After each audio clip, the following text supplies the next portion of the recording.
Good evening. Good evening. Great, great. I'm Kate Cagney, Professor of Sociology in the college and Deputy Dean of the Division of Social Sciences at the University of Chicago. I'm here to welcome you to the Mansueto Institute's first Urban Innovations event of the academic year.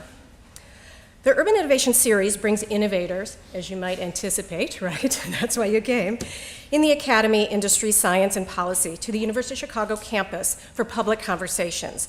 These highlight new ways of thinking about cities around the world, groundbreaking solutions to what we see as persistent challenges, cutting-edge tools and methods for driving conceptual breakthroughs in urban scholarship and other assorted work. Just a few years ago, it was my honor to lead the search for a faculty member to direct the newly established Mansueto Institute for Urban Innovation. Luis Bettencourt was our choice. We're so glad he had the wisdom to accept our offer. And so let me tell you a little bit about Luis and his novel work. He's a theoretical physicist by training who looks at cities as systems. He looks at data to understand urban environments in quantitative and predictive ways, and research about cities that's generalizable across time, scale, and geographic location. We see his work as advancing a new science of cities that helps explain the fundamental processes that shape and sustain cities, particularly opportunities for economic and human development in urban settings around the world. I also wanted to share that he is professor in ecology and evolution, and he's also an affiliate faculty member of the Department of Sociology, so we say that proudly, and he's engaging in our long history of development of urban scholarship. Let me now tell you a little bit about the driving force behind a broader vision for urban scholarship at the university, and that's our president, Robert J. Zimmer. Tonight, it's my pleasure to introduce the 13th president of the University of Chicago, who will be giving welcoming remarks. Since taking office in 2006, President Zimmer has been a champion for the University of Chicago's urban impact on campus and beyond. And I like to think of President Zimmer as being responsible for a more outward-facing approach, this institution, and really helping us think carefully about the arc between theory and practice. Let me add something else, too. President Zimmer may have better credentials as an urbanist than any of the rest of us in this room. He has had the immersive experience, I might think of it as participant observation, of living near and knowing Jane Jacobs. So as I understand it, President Zimmer would walk by Jacobs' West Village home on his way to his New York City public junior high school every day. He was in the same class as her son, Jimmy, wasn't it Jimmy? Whom he knew well, and he spent time in their home. So please join me now in welcoming President Zimmer to say a bit about that experience and about our role as an urban research university. Welcome, President Zimmer.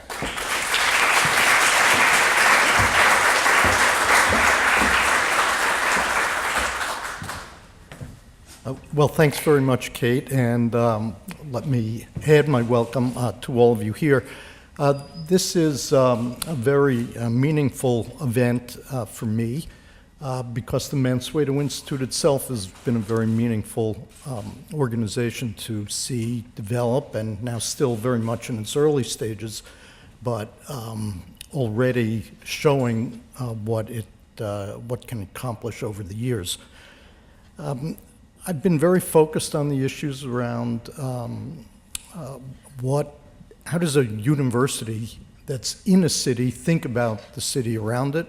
How do you think about urban forces in general? And how do you think about the combination of scholarship developing and action inside cities?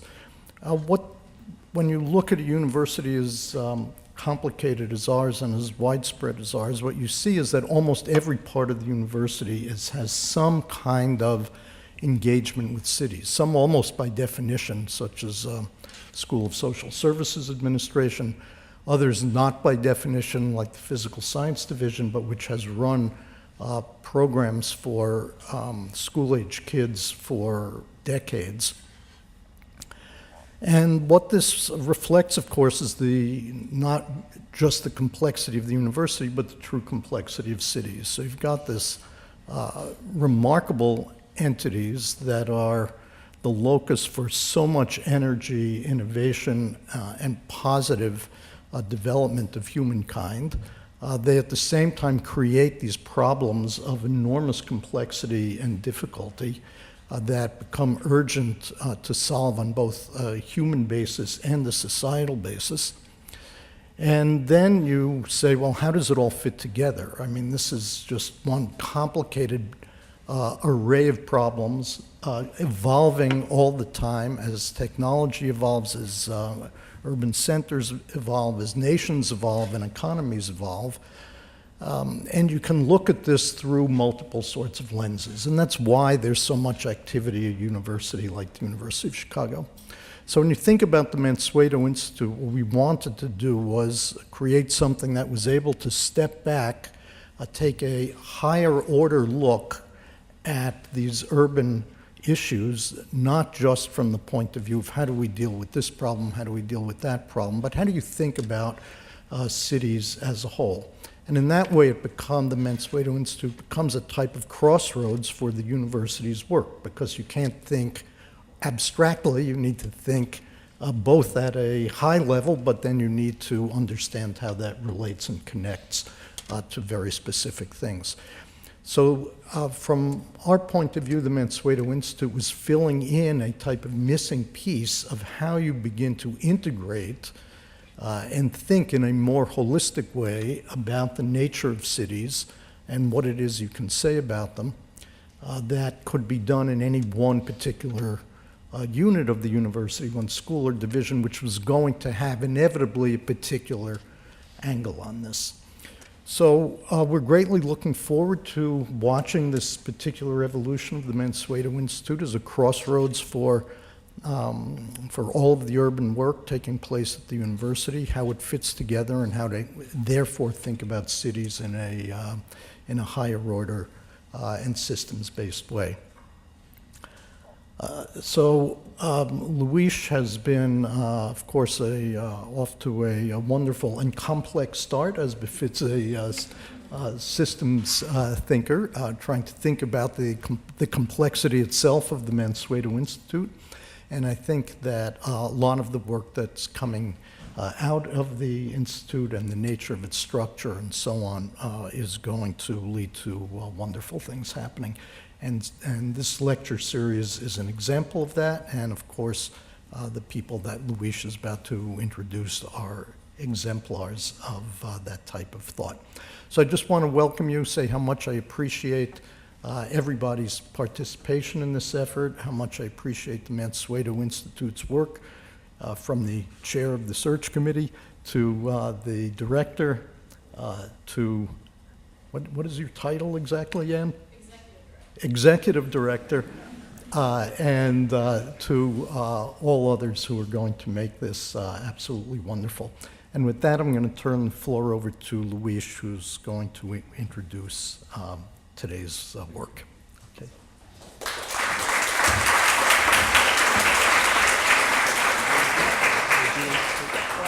No. Oh, yeah, okay. Sure. So, do you mind? Is that okay? Yeah, this is fine, but I hope we don't need this, right? I think we need it. Oh, you, that's yours. Yes. Oh, okay. Thank you. Okay. Hello. Hi. It's nice to meet you. So so thank you. So good. So thank you, President Zimmer. Thank you. Okay, sorry. We have to do it properly. So too many microphones. Is that better? Yes. Okay, good. So I think we sussed it. I see. So I get two of them. welcome everybody. Thank you, President Zimmer, for warm welcome and sort of setting a little bit the framework for what we're trying to do here today and in the future. Thank you, Kate, for the introduction too, and for the encouragement. So so today is sort of a beginning, and I think that this place is particularly special. So it's not an accident that we're at the Oriental Institute. It's in many ways the alpha, the beginning of how we can think about cities. And afterwards in the reception, we'll have the opportunity to see how the first cities came together. And what you will see that's extraordinary is that even the smallest things, there's already sort of the urban package of civilization built in. Technologies like data, like writing, like the first voices through history that we can begin to hear are all represented from the beginning. And so one of the challenges is to really look at cities in their full complexity and think about how they can, as places that are crucibles for the human condition and its future, what they are and how they can continue to change. And so today, I'm very happy to have you all here for the event, and I'm especially thrilled and happy to have our two panelists to help us think about this. So thank you, Nicholas. Thank you, Carol, for coming. I'll say a few words about them, and then we'll give them the word so that you can hear a little bit about how they see the world and how they see innovation. So they're both, in somewhat different ways, but intellectual heroes of mine. Nicholas, I remember being at MIT a while ago. I was a little bit younger then, but thinking about coming to the Media Lab and just feeling that there was a place where we could see science and engineering coming together with a human spirit, with design, with a sense of the future. And that was tremendously inspiring. So Nicholas really was he was telling me the story a little bit just before, one of the first, it was one of the founders and the first director of the Media Lab, which has grown tremendously and has really redefined how we look at the nexus between human societies, people, and technology. But he's done a lot more things. He's, I think, one of the founders and chief investments in Wired early on, which is one of the great places to read about technology in the future.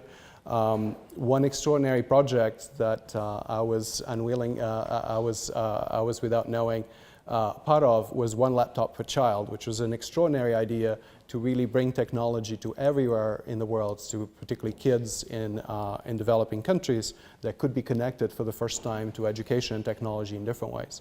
So we still have the first version of the Laptop Per Child that I keep upgrading, but that's been really an extraordinary way to think about how technology can amplify and connect people throughout the world in new ways. He was also, I think, gave the first TED Talk of all, the first one, and he was just telling me that it was unusually long because of how the organization ended up turning out for that first event, which is also in itself an experiment. So I'm very excited about Nicholas' view of the world and how he really is one of the very few people in the entire world that can put together a world of technology, a vision of the future, and a sense of being human with these technologies. Carol is also a hero in the sense that she's really been a leading voice and a leading thinker about how we think about spaces and cities, and particularly how we see them from a perspective of civic life and change and connection between people. Cities are ultimately about that. We all have that sense. But when you look inside cities, and we know from a lot of work certainly done here in Chicago, for example, in sociology, that they also can tear people apart. And so as cities keep changing, how they get bigger, how technologies change, it's a real challenge to understand how civic assets in cities can bring us together and allow us the collective decision-making and agency that can make the world better and our lives better in particular. So Carol has also done many things that will always be a little bit unfair in listing just a few, but she's a senior fellow with the Kresge Foundation on American Cities. She's been the executive director of the Mayor's Institute on City Design, which is an exciting partnership with the National Endowment for the Arts, the U.S. Conference of Mayors, the American Architectural Foundation, and others.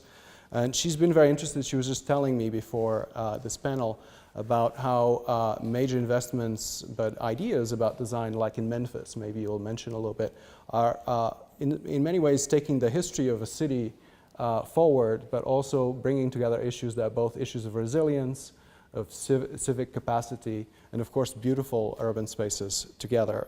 So in many ways, both Carol and Nicholas bring together this world of how is it that technology, design, and people come together, and how is it that they create the future. So one of the ways to look about the tension of that space that is often brought up is this tension between technology on the one side, which can be a little cold but transformational, think about your cell phones, and human organizations, right? And sort of the civic life of the city in a certain sense of how we live in neighborhoods, how we live in public spaces. And so I would like you to give you a little bit of time to reflect a little bit on your own path, thinking about human societies, technology, and cities, but also reflect a little bit in terms of how is it that design and technology bring together possibilities into these spaces. So why don't you start, Carol, and then we'll go to Nicholas after Yeah. that. I think it's very, you started with the question you tossed us at least on paper was about innovation. And it seems that, and I want to get quickly to place, because I think that, if you had one bet to make in a city to make it successful, you would bet on talent, right? The more talent you can develop, the more successful your city will be. And it's really clear that, per capita income is related directly to the percentage of people with a college degree in your city. But what I think is interesting is to think about how place augments talent. So how does place help you attract and keep talent? But how does place create opportunity for talent, particularly talent that is yet to be developed?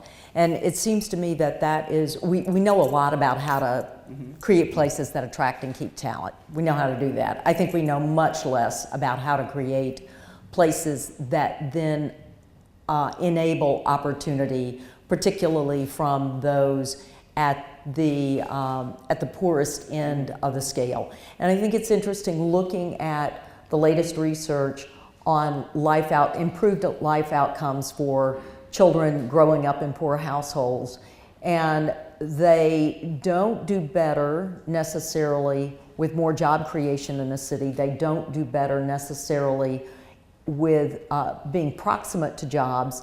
They do better when there are employed adults in their neighborhood. And so how to achieve places where we willingly and happily mix with people with different incomes, of different race, of different ages, different political views.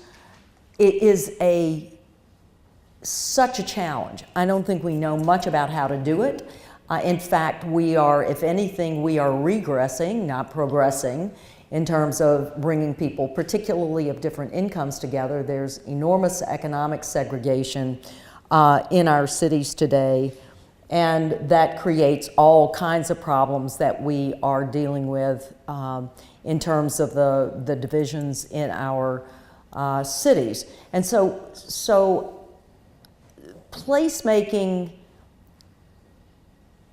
at a very sophisticated level, not simply placemaking, making prettier places, more beautiful places. That's important too, but making places that are not only designed, but they are located, they are managed, they are programmed, they are welcoming in a way that can overcome these enormous divides that are getting larger and bring people together, I think is a great challenge of our time, and a great challenge to innovation if innovation in part results from people colliding and different people colliding, and we have a great, I think, experiment going on right now to figure out some of the answers, and there are lots of experiments going on, but again, I think it is not normal in the US today, in our cities today, for people to find those places where they, again, happily mix it up, and we need to figure that one out.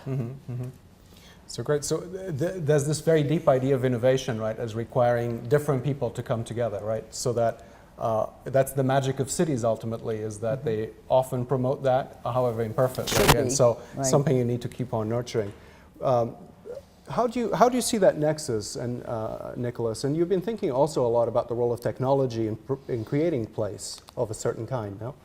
And I think you might need this. No, I actually have two. You have two. Yeah. I see. The word was out that I it's refused to use those because it's like cutting off an arm. Exactly. You just lost an arm That's in your right. speech. It's not good. It's got to be there. So now I have both hands. We don't want to do that. So. Give me 3 minutes just to tell you where I came from, because when I was in high school, and God, this is in the late 50s, this is a long time ago, Winston Churchill was the Prime Minister of England when I went to high school. So, I mean, it puts it in context. And I did very well in math and very well in art. I won the art prizes. I got 800s in my math, and I went to the headmaster and I said, you know, obviously I should study architecture. He looked at me and he said something so profound, it went right over my head. He said, I like gray suits and I like pinstripe suits, but I hate gray pinstripe suits. And I thought, wow, what's all this about? And I went to architecture school. And at MIT, I've been there forever, and in architecture school over the next few years, I discovered computers, which was, if you will, the gray pinstriped suit, but I still studied architecture and had Kevin Lynch as an advisor, people in your world, Bucky Fuller as a professor. These were sort of the golden days. Gropius, I went to his 80th birthday. So I was totally immersed in that design world, a lot of which came from Chicago because different people sort of post the Chicago Bauhaus came to the Harvard MIT area. So that's where I grew up. My heroes were the utopian architects, people like Yona Friedman and so on, who, by the way, is still alive. And I just thought that was it. And then computers came along.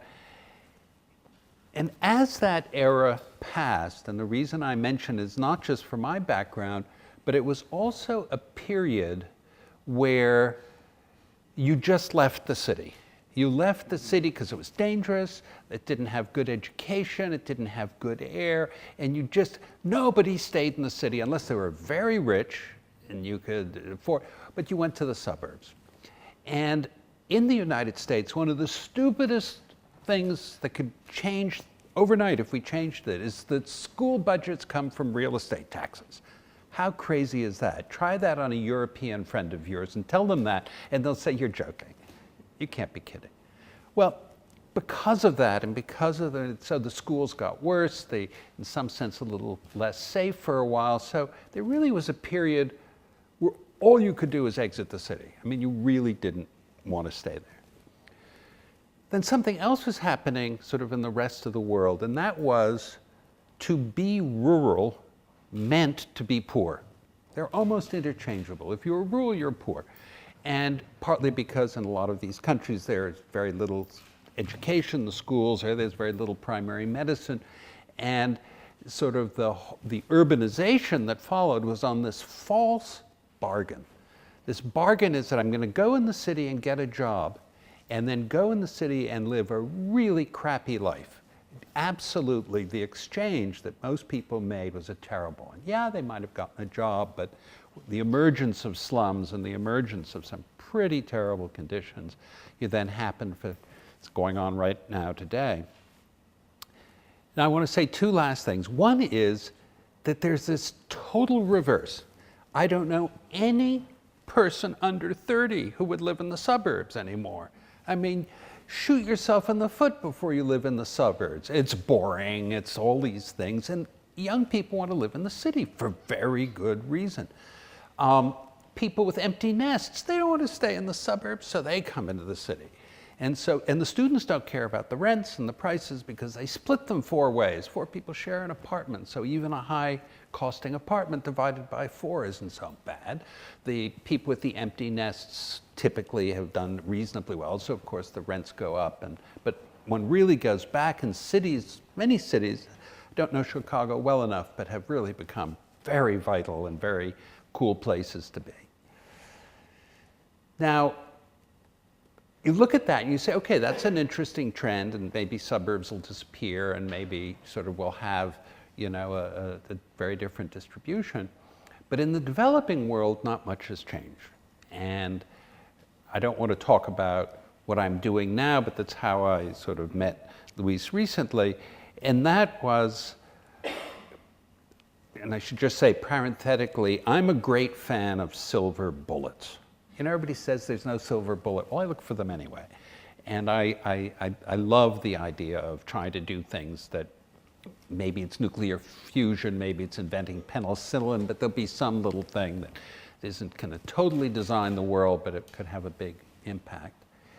And Norman Foster, who's a dear friend and neighbor and somebody I've known all my life, but only recently have become very close, said something to me one day. He said, we we redesigned slums by bulldozing them down. And then you bulldoze them down, and then you build infrastructure and roads and sewers and so on, and you put some buildings back, and maybe the people who were displaced come back or not. That's almost separate issue. But is there another way of doing it? And I said, well, Norman, you mean building cities without infrastructure? Could you build a city that has no roads, no sewers, no pipes, no electricity and wires, has none of that? And how could you possibly do that?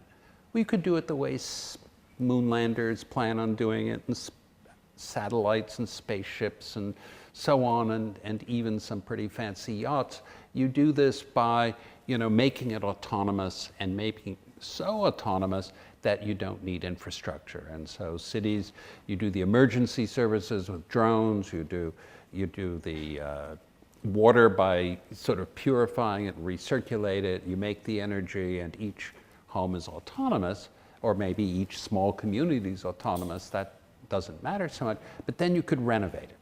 And could you renovate from the inside versus bulldoze?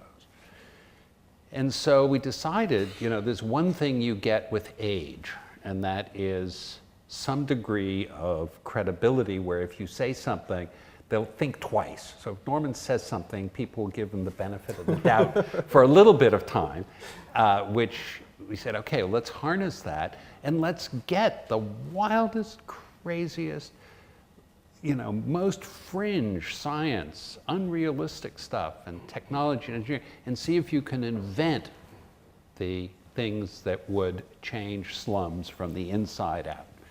And that's what I'm doing right now. Mm-hmm.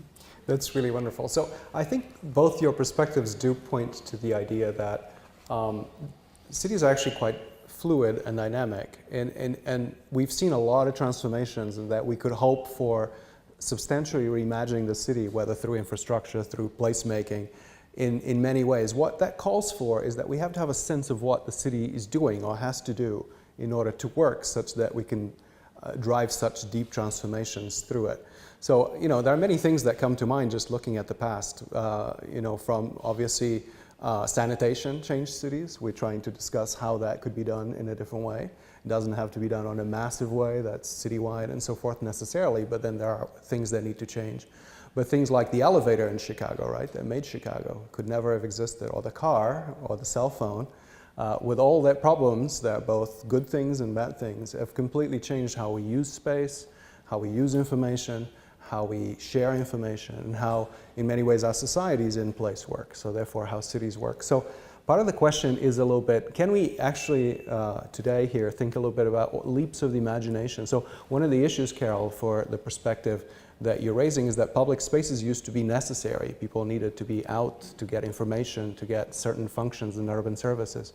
And some of those functions went away, and we want to create places that are still necessary in different ways for societies that are changing. So what are those, so part of the question I think I'm going to pose back at you is, how do we imagine a city, if a city didn't have certain kinds of infrastructure, sanitation in a different way, didn't have cars, but perhaps have different places where people would like to come and share spaces, what kind of technologies would we need? What kind of arrangements? I don't just mean technologies like cell phones and cars, but social arrangements and agreements like you see here in the Oriental Institute, codes of law, writing, ways of transmitting information that would allow us to do that. So if we see the city more really as a socio-economic network of people, that it is concentrated, what are the ways to reimagine the city? So Nicholas, do you want to start there? Because that's a little bit the exercise and the mandate that we've given, but by taking away a lot of the somewhat old-fashioned requirements for infrastructure and reinventing the wheel, right? Yeah. You instantaneously change the mix of people in any city by making real estate taxes proportional to net worth. Mm-hmm. Instantly, it would happen overnight, because suddenly you're not paying the value of the land determined by some market. It's now being determined by your net worth and some multiplier. I mean, so you could do things. You could get rid of grades, which is a form of grades in school. Both kinds of grades should go out the window, but the grades of age segregation, you could do, I mean, just that. The fact that kids go to school and think all 5-year-olds have to study with 5-year-olds, you're already into segregation. We don't call it that usually, but age segregation is a terrible thing to do in schools, period. So there's certain things we take for granted that could make huge changes in the fabric of a city that don't normally get discussed and don't normally get thrown into the equation because, oh, we can't change that, or we can't do this. And I don't think there's a Osman of today that's going to put in some street that connects, two parts of the city that's going to suddenly change it. I think that kind of change is over. I think that's not what's going to happen. But I sort of wish we didn't have the elevator. The elevator didn't do such great things. But it's would have to reimagine Chicago in a different way. You have to which may happen, reimagine high right? density and different. So this is part of what you're imagining, right? Also in Chicago, but in other cities. How is it that spaces that are not necessarily the tall buildings, but the spaces where people use, could perform a function that allows us to reimagine the city together? Is that fair? What would that be going forward in a way that? Yeah, well, I don't think it's terribly complicated. Right.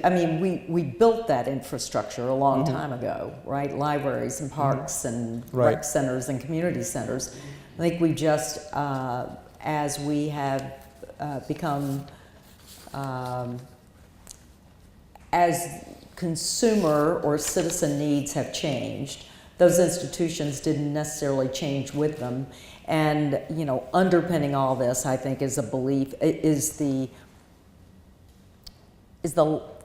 belief that government is inevitably incompetent, and that therefore I don't want to support government. I don't believe in government and its ability to do anything for me, and therefore I will not invest in government. And so I think that undermines all of the of what is public, what we own together, and its operation. So we, in effect, starved those places that we have historically come together, and those who could financially opt out and get their services elsewhere did so. If I could join the private pool, I left the public pool. If I could get my books on Amazon, I didn't go to the library. If I could put my kids in a private school, then I didn't do the public school. So, there's been a whole series of there's been a whole set of opting out. The wealthy, I guess, at some level have always opted out. I mean, the very wealthy. But now it is, that trend has come down to what essentially is the middle class, leaving public assets for the poor. So, which then adds to the separation. I mean, today, a third of us live in neighborhoods that are either all rich or all poor. A third of us. And the number of neighborhoods with greater than 40% of people who are poor has doubled. The number of neighborhoods with that kind of high poverty rate has doubled since 2000. So we are increasingly segregated by income, and interestingly, the greatest economic segregation existing in our society today in the U.S. is among African Americans. And so it is, so wealthy African Americans and low-income African Americans. So I think what is interesting about technology, and I love, it's really so fascinating to listen to the vision that you lay out. I think what has happened is we've rarely coupled the institutions. The institutions have not responded to the technology. So, we introduce technology without the institutional change that supports the disruption that inevitably comes with technology, and it seems like we continue to do that today, right? I mean, we're seeing it all around us. So how to get the, how to get in effect the politics right, the institutions, the policy right, matching the technology, and how in the world you move policy and politics at the speed of innovation, that seems really difficult for us. And so we're always running to catch up, and we're not doing much of a catch-up job. Exactly. So we were just actually, in my class, I see some of my students, thank you for coming, we're just discussing exactly this issue of neighborhood polarization, the fact that in the last decades we've seen this tendency for very rich neighborhoods and very poor neighborhoods being very segregated, and a little bit of middle-class people living everywhere, but that being eroded. And so it's also a UChicago idea, neighborhood effects, Julius Wilson, all this that's still living on and that's shaping certainly contemporary American cities and other parts of the world. I think that what you touched on is very interesting, and I think was implicit in a lot of what you said, Nicholas, which is how do we use either technology or new models of looking at cities or our societies and create public goods, things that allow us to create mixing and interaction and sources of change that at the same time are not lagging and not being eroded by other areas, particularly driven by businesses and other kinds of technology moving ahead faster. Like, for example, the share economy arguably has been eroding a little bit of the of public transportation, for example, because a certain demographic can jump into these solutions which are attractive and make sense. I use them all the time. But at the same time, there's sort of a loss potentially of a public service model that the companies don't create to begin with, right? They serve people who can pay. So what's the imagination in this space? Have we had enough people thinking about it, and what do you see potential innovations that create, cities, politics is of course about cities ultimately, right? Politics should mean the science of cities. Unfortunately, it doesn't anymore. But so how is it that we keep the spirit of the city as a general purpose solution to public goods and to mechanisms by which people come together and can realize positive change, and at the same time, in the public realm, we introduce new ideas and new technology? Nicholas, do you want to start there? Okay. Sure. I want to pick up on something Carol said before, which I'd like to switch in the word civics, which is something that has completely disappeared from the United States. There's no sense of civics, really, and we have created a dog-eat-dog society that competition and working in the business world has taken such a dominance that you end up with Trump-like events, but you also we didn't really encourage our children to go into the public sector. The public sector was for idiots, witness, and it's just not, it's not part of what we've all thought is quality of life. And competition has screwed up education, it's screwed up lots of things. I happened to go in school, I referred to it as high school, but half of it I did in the richest socialist country in the world, Switzerland. And it was extraordinary to grow up there and to live on both sides. We always went back and forth, and to see what it meant to be a social democracy, and a very powerful one and a very rich one. And I didn't have that much experience in the Scandinavian countries, but I thought, wow, this is a pretty good model. And then, here it's all about corporations and business school, and it's not about civics. Even architecture doesn't have as much about the public realm as it used to. Yeah, there's some zoning things that require you to do it. There's maybe some commercial. But the public realm has just kind of lost its appeal. Mm-hmm. It's lost what we don't.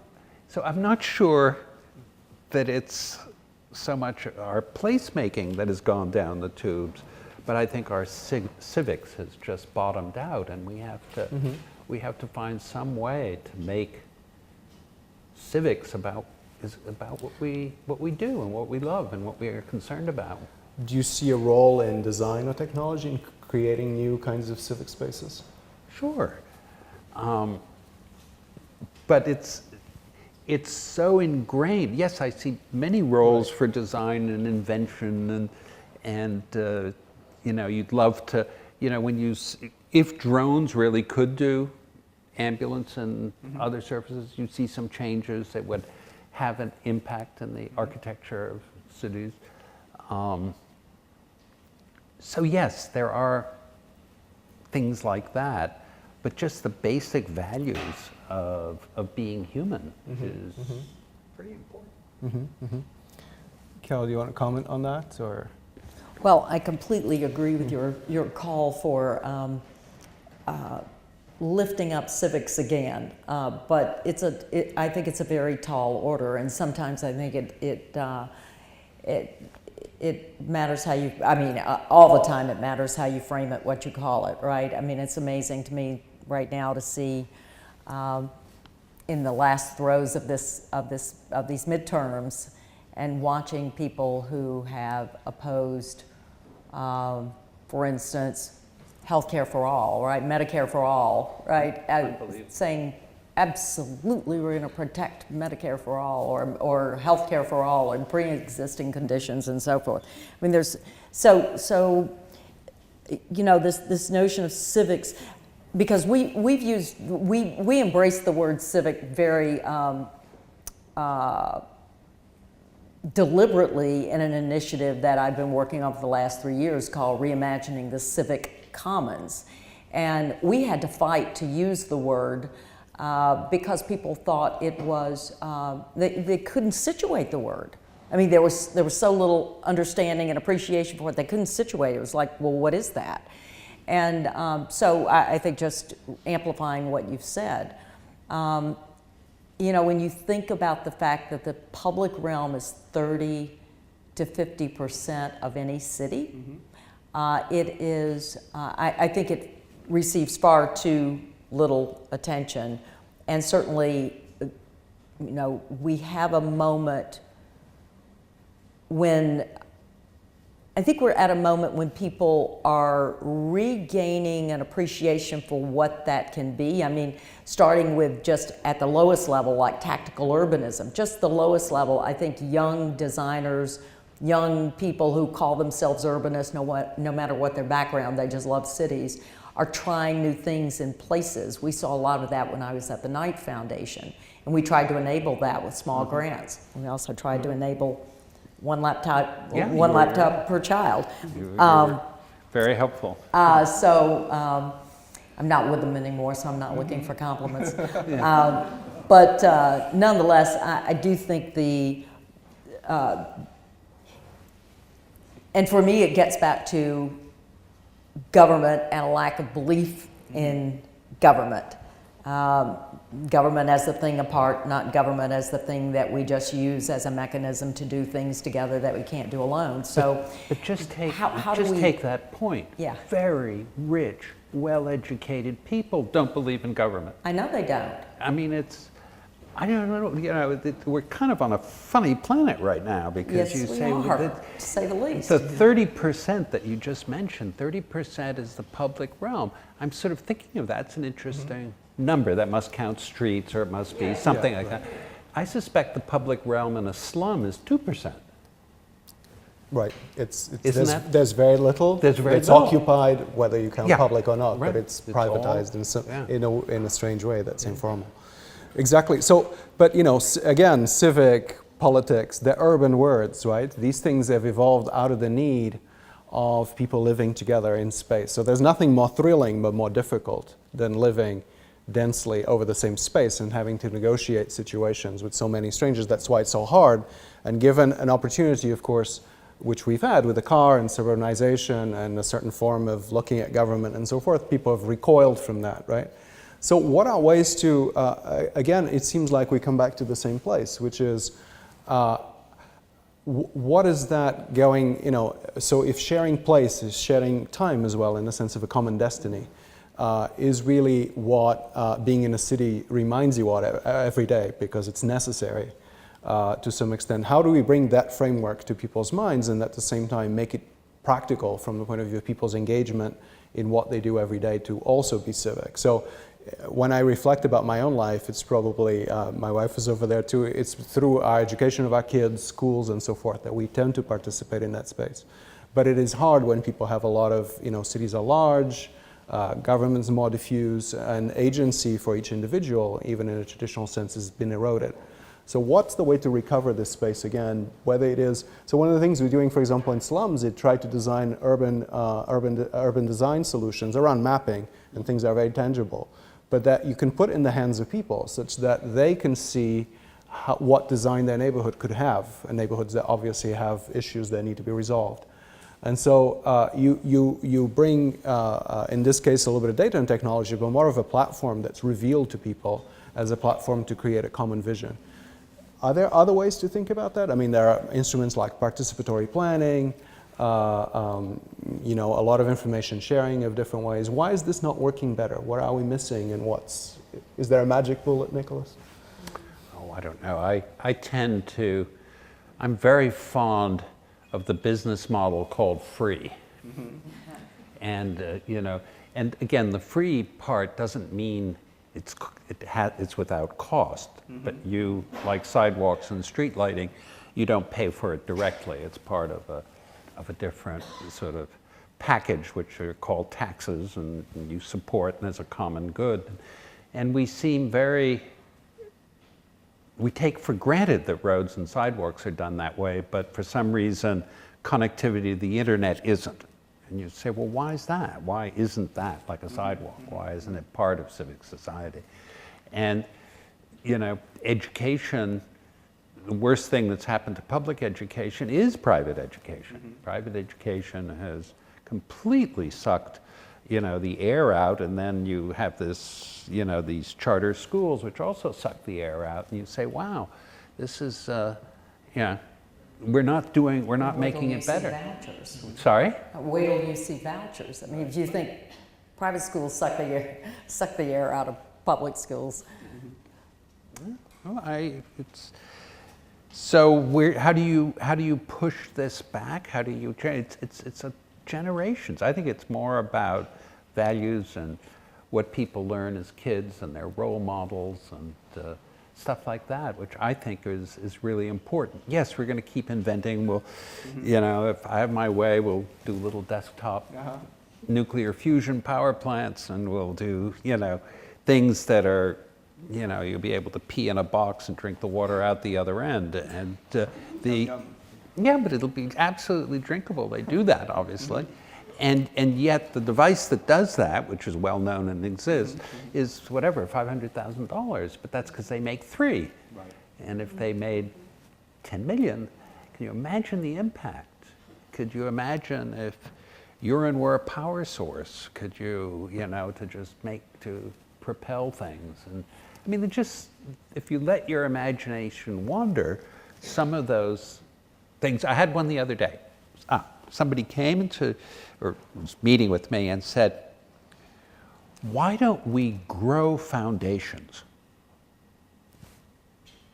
He said, if you plant the seeds in a row, and they really are genetically modified, so this isn't a plant, it's a foundation, and it's going in, and so, and I thought, well, good for you.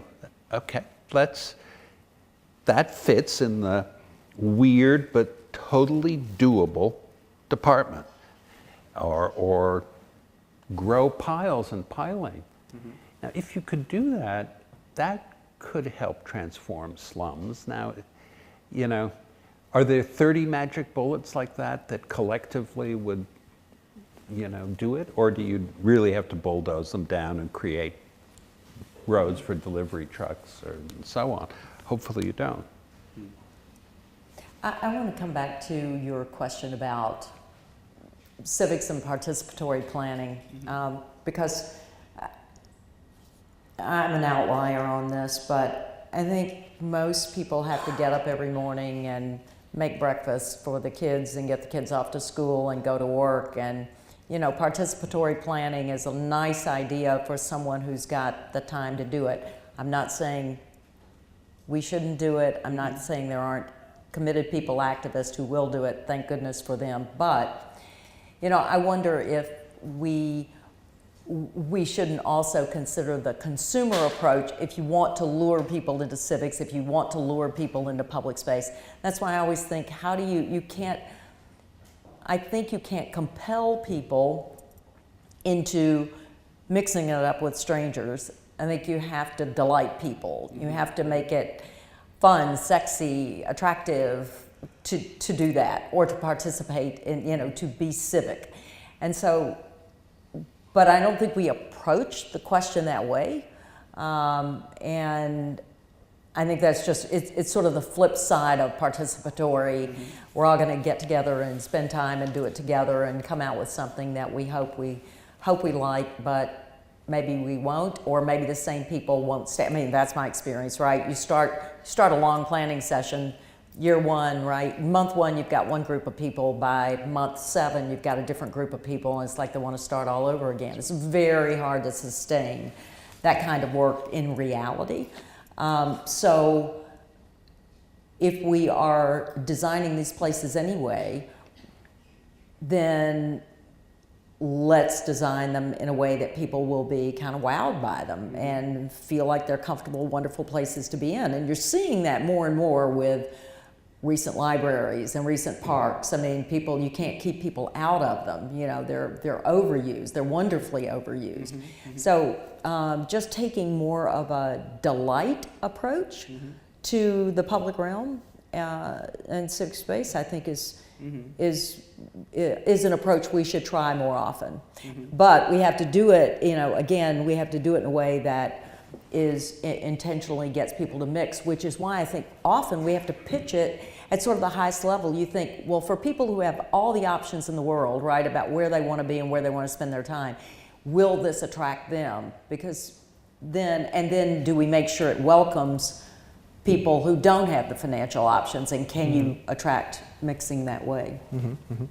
So I totally agree with you in terms of the challenge of participatory planning as a model, but the need for it in general. So there's a real, I think, interesting set of questions there for anyone interested in urban policy, as we are here, but that has to do with how is it that people participate, as you say, with joy, with a sense of optimism in the future, with a sense of agency being consequential, but how do you create that in a way that also lines up economic resources with political capacity, right?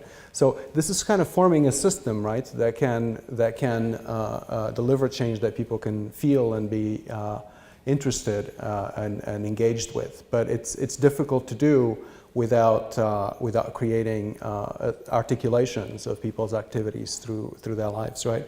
So I think that remains one of the biggest challenges, is that on the one hand, we tend to have ways in which we can see cities throughout the world change. We see, in many ways, if we choose to see the benefits of urban life in creating innovation and economic value, not just in cities, but throughout towns and cities of all sizes. But somehow what's good about cities is often forgotten and under-nurtured in terms of that collective dynamics that creates good change, right? So we try in our approach at the Mansueto Institute, but I think this is something that we all have to think about emphasizing actually the good things that cities already do, being civic spaces, being spaces of innovation, being spaces of mixing, even as they can preserve a certain privacy and safety of individuals and families. So that seems very hard, but it's something that somehow needs to be revealed and empowered, right, as a space. So I think with that, we may go into questions, right?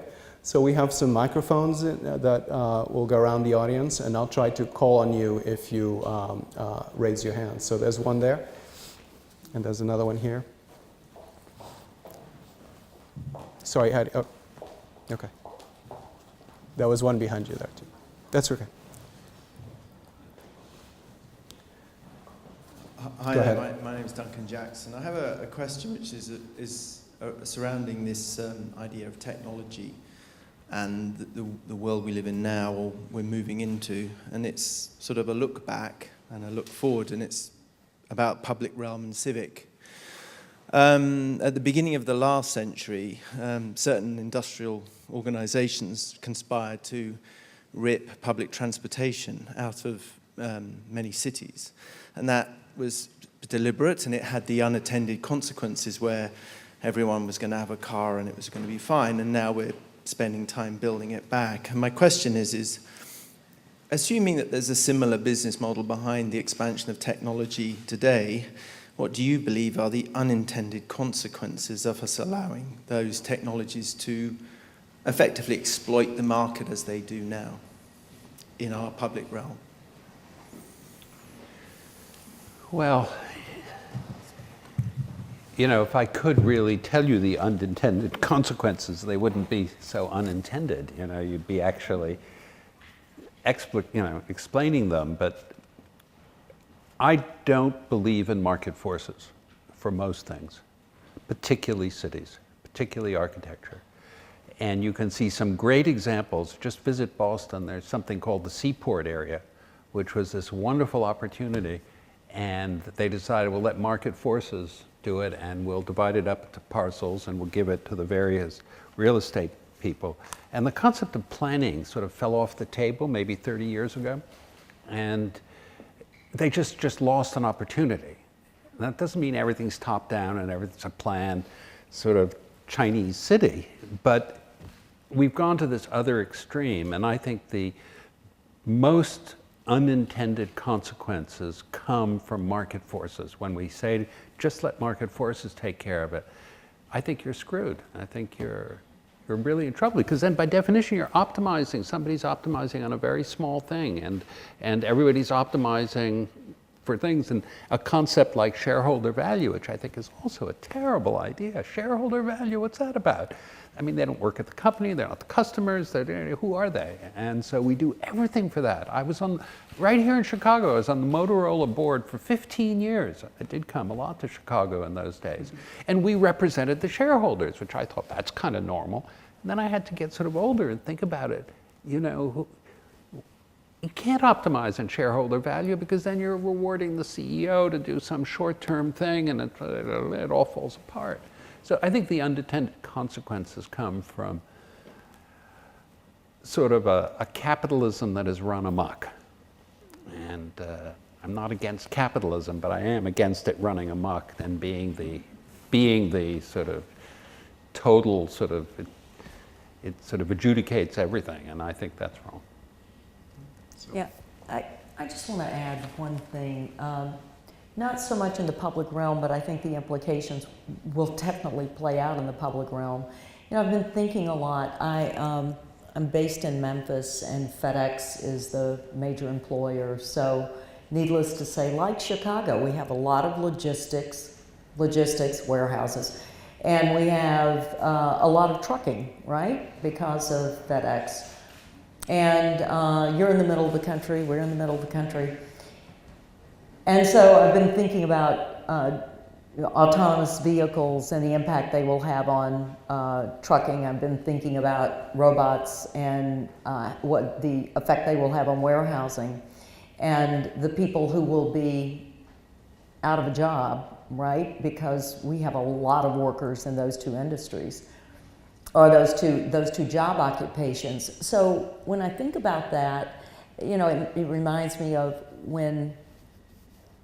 that our social compact is not suited to that kind of dislocation that will occur as a result of technology.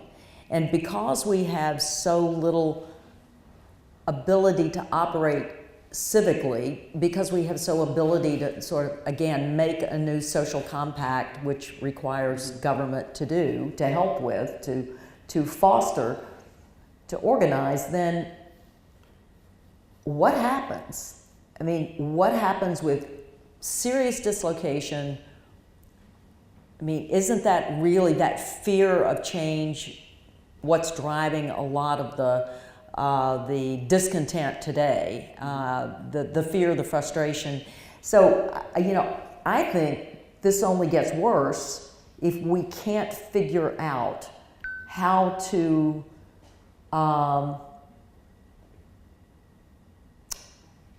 trust again, or make some alternative arrangement. And I don't know what that looks like. I mean, you're smarter than I am. You're thinking about the future. Maybe you know what that looks like, but I don't. So that to me is one thing that definitely ought to be on the radar. Right.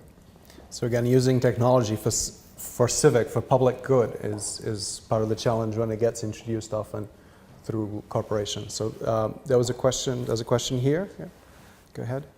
Yeah, kind of on the same note, I feel like we're talking a lot about technology and innovation as a uniformly positive thing that scales with the population of cities, but then you're also talking about where is this new civics that will emerge in the automated city or the super high density 3D city at such a fast pace that people don't really even acknowledge each other as human beings. And so I guess I was wondering, do you think that this tension can be resolved as cities continue to scale up, which it seems like that is the general trend? We talk about these, I guess, just to reiterate, there are these positive things that scale with cities, but then are those worth anything if there's this sort of fundamental human dignity and sort of reciprocity that's lost in the public sphere? Yeah.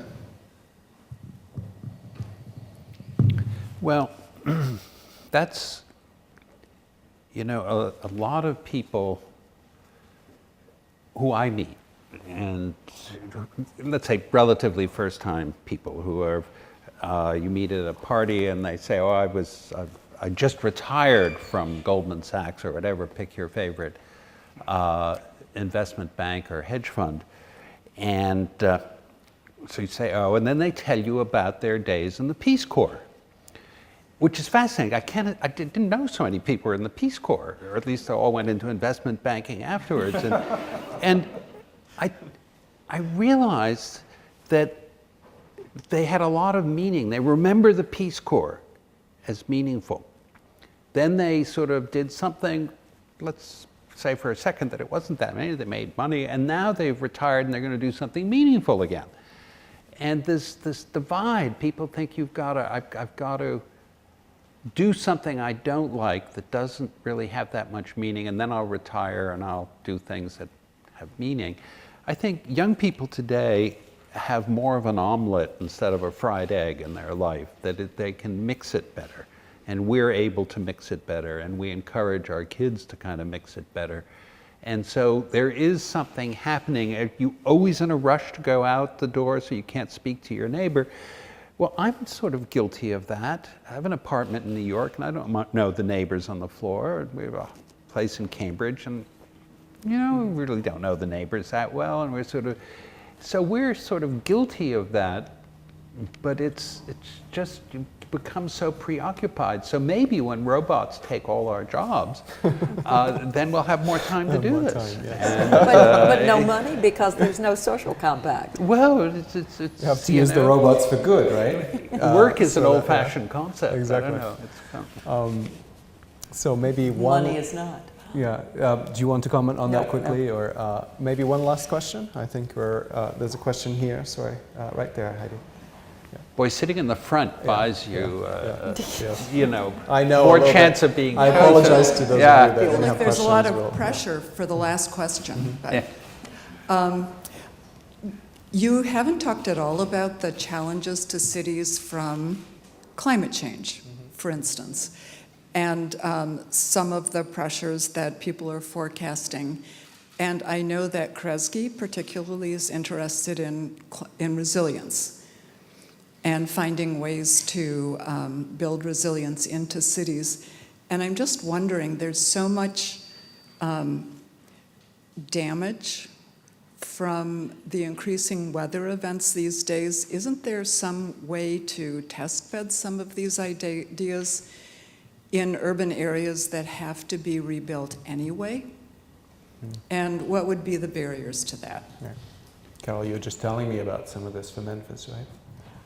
Yeah, but I certainly am not an expert on the Kresge environmental portfolio, but I think your point is really well made. And the worst thing we can do is, as we rebuild anything, whether it's an airport or a shore or a neighborhood, is to not take advantage of new knowledge and new technology.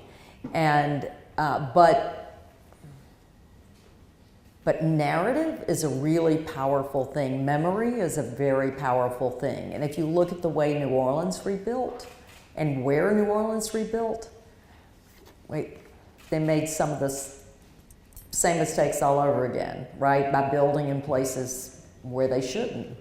But the attachment to place is very strong. So, and the attachment to, the attachment to old technology, because that's what we know how to do, right? We've done that 25, 50 times, 100 times. We know how to do that. We're the experts in that. And my goodness, we don't want to take a risk, particularly if government is attached to it in any way, because government fears a risk, because we will punish government if it takes a risk and loses, right? So,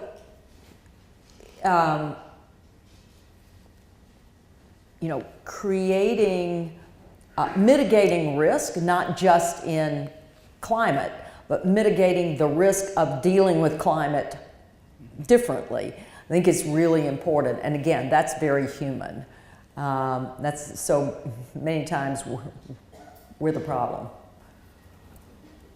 You may want to join in on that. Well, I'll just make one technological remark, and that is, when people talk about renewable energy and all these environmentally friendly solutions compared to the others, what nobody seems to mention is the real environmental solution is nuclear power. Absolutely, unequivocally nuclear power. And do you ever hear that mentioned? Are the people that, no, but we can crap up the world with windmills and solar panel. We continue doing that, but the solution is nuclear, and yet people don't talk about it. Mm-hmm. They don't think about it. It's got this bad rep that the Germans and Japanese don't. Oh, you know what? New name. New name for nuclear power. Find a new name. Yeah. Right. Good. So, but it really would have an environmental impact that's enormously positive, and right, and could be done relatively quickly in terms of known technology. Depends how much you want to bet on fusion and right, so on. Exactly. Well, so I think with that, I'm going to wrap up. I'm going to thank you both a lot for coming and for sharing your thoughts. I think that a lot of the lessons from tonight have to do with the fact that cities are really complex interfaces of economic life and technology, but really of the civic realm, or the political realm, of what we hope to do together going forward, what are our sort of imagination for making human societies better and more sustainable.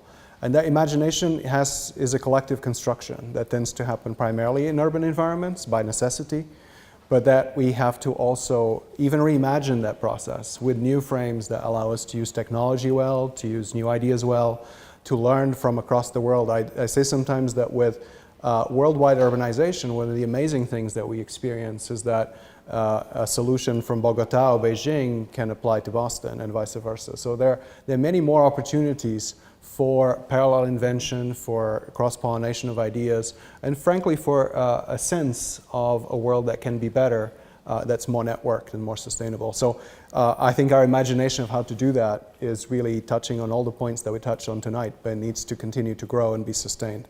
And that's what we try to do. So with that said, please come see us online. You can see sort of our plans for the Institute and some of the future events. There's, at the end of this week, there's an event that may be very interesting to you. It's the continuation of the Venice Biennial of Architecture and of the US Pavilion that was co-sponsored by the University of Chicago and the Art Institute. And it's about unwalling citizenship. So it's essentially about designing citizenship around cities and the urban environment, very much along the lines of what we discussed, particularly with you, Carol. And they'll be at the Cultural Center on Thursday at 5:30. There'll be a public talk, so look that up. So with all that said, thank you so much for coming tonight. We'll proceed to the galleries, which are, if you look carefully at what you'll see, you can see the beginning of cities. You can see the beginning of all these ideas starting to take form in ways that are small, but are very deep. And so let's go have a drink and see how it all began. Thank you. Which one? Yeah, I wanted to see this. Thank you.